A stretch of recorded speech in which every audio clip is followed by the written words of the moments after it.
It didn't take long for 2.5 months of dominance and conventional wisdom to be flushed.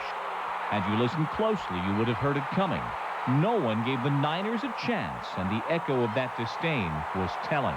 I'm trying to refrain myself from jumping out of this chair for you to say something like that. I can't believe that I'm hearing this. We're 5-4, so what? Those 9 seconds of anger were a prelude. Within 4 minutes and 55 seconds on the field, the Niners shouted, "Get me rewrite." Their 17 lightning points re-scripted the story of this NFL season, rearranging perception and maybe reality at the top of the league. It was Super Bowl caliber domination, no matter which side of the ball from which you viewed it. It was the same game, but I was on an opposing team this time. They kicked their butts, man. This the Niners did, bringing Dallas back to the pack, defeating the Cowboys for the 3rd straight meeting. From the moment Jerry Rice came inside to overwhelm linebacker Darren Smith, the Niners answered questions about themselves and posed new ones about the, quote, invincible Cowboys. They got big guys up front, but they ain't quick, and they're not good enough right now to play us. So, really, you know, I mean, they're the same old Cowboys. In a stop-the-presses game, 2 headline players were edited out. Steve Young, coaching, not the QB for the 5th straight game, and Troy Aikman, who left after only 7 minutes. A game that realigned expectations, reaffirming this rivalry.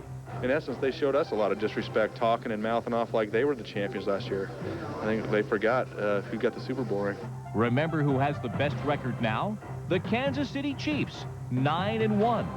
The last time the Chiefs went 9-1 was 1969, their Super Bowl championship season, when they won 7 straight.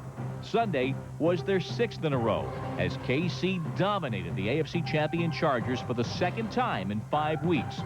The Chiefs' running game, the tops in the conference, 3rd best in the league, and it gives them a physical tool against NFC-style teams. And then there are America's guests, the Raiders, the frequent flyers with an 8-2 record. They practice in L.A., they call Oakland home. They won last Sunday in Cincinnati and this Sunday in New Jersey, with 4 sacks, limiting the Giants' lifeblood ground game to 76 yards. Oakland staked its claim in the revamped royalty in the NFL. What next? The Niners, rather than wallowing at 500, are tied for a divisional lead, one of the 7 NFL teams at 6-4. The other 3 teams are joined by their circumstance and their success. The Cowboys hope they can start not feeling sorry for themselves, get ready to go play a hell of a football team in Oakland Raiders. That showdown is next Sunday.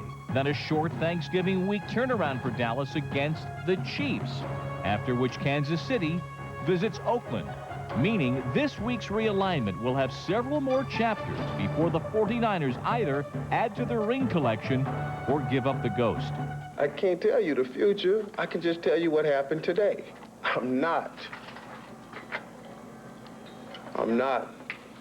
Dionne Warwick. I don't have to do with the psychic hotline. You know what I mean? I'm not that. All I know is they are a better football team than us. They beat us, period. That's what we saw this week. It was like everybody just basking in the glory of the demise of the 49ers. Well, obviously today's statement was, there is no demise. We're here to stay. Tonight, the Niners are still in charge, though, with the injury to Steve Young. Remains to be seen what that shall mean down the balance of the season. It is taking stock time in Dallas, and to help us do that here, Skip Bayless joins me. Finger-pointing time. Where will the finger point? At Barry Switzer, 0-3 now against the Niners? I guess so. It'll start with Barry Switzer. They've turned it over. The Cowboys have 12 times in the last 3 games to just 1 for San Francisco. And I think this is a product of classic Cowboy arrogance. It trickles down from the top, from the owner, Jerry Jones, who thought he bought the team that nobody could beat this year, and maybe from Barry Switzer that they weren't good scared. They weren't prepared to play against a team. They just think still that they're better than the 49ers. They may be the best team, but on paper right now, Kansas City is 9-1. Are they a paper tiger?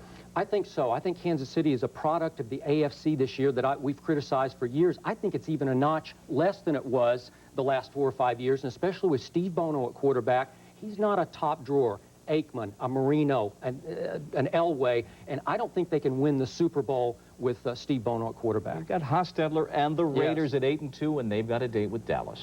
They do, and they know Dallas. They know the schemes and the personnel, maybe better than even the Niners or anybody in the NFC East does, because they practice against each other 6 times in 3 days down in Austin at training camp. They played an exhibition game. Coaches drank beer together, shared a lot of philosophies. I'm afraid the Oakland Raiders may give Dallas even more fits than the 49ers are giving them right now. Thanks, Skip. We'll see you on Prime Monday. Thank you, Bob.